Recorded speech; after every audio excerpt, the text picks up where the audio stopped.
Jennings has been writing about cars for more than 30 years, after stints as a taxicab driver and as a mechanic in the Chrysler Proving Grounds Impact Lab.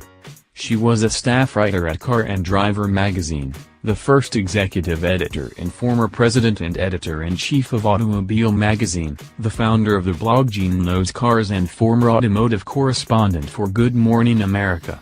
She has lifetime awards from both the Motor Press Guild and the New England Motor Press Association. Look for more vile gossip columns in the future.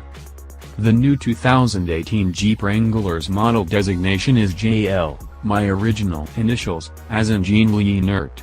Don't Google that. You'll find I died in 2014 in Pittsburgh at age 85. I take this JL thing as a sign from God that I am supposed to finally buy a new Wrangler, the very first car of my dreams, when my dreams included saving $25,000 and living off the grid in a one-room log cabin with all of my cast iron pots and pans. I did live in a tiny log cabin once, but when I discovered there was no line for phone, fax and printer, I trudged down the dirt road a half-mile, knocked on a stranger's door and borrowed their phone to call AT&T. So much for living off the grid. And so much for the Wrangler. I bought a truck, which was useful, but it was not a Jeep, a fact confirmed when I landed a job writing about cars.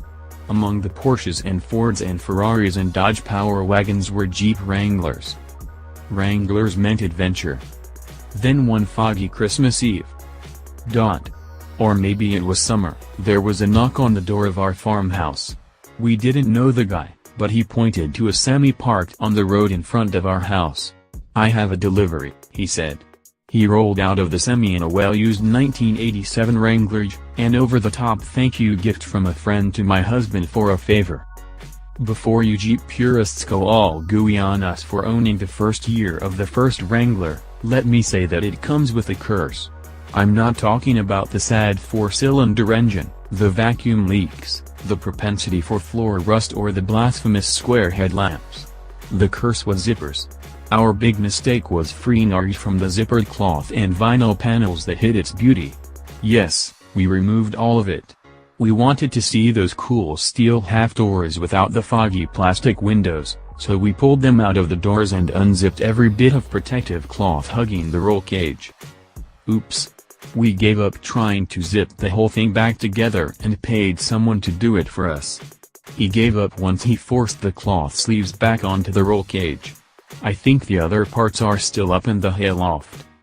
Luckily, we have a barn in northern Michigan, where our gift horse has a place of honor, ready for an evening forest ride on muddy trails along the river. During family reunions, the Wrangler ferries kids up the hill from tubing on the river. I use that old friend, against its will, to teach 3 teenagers how to drive a stick.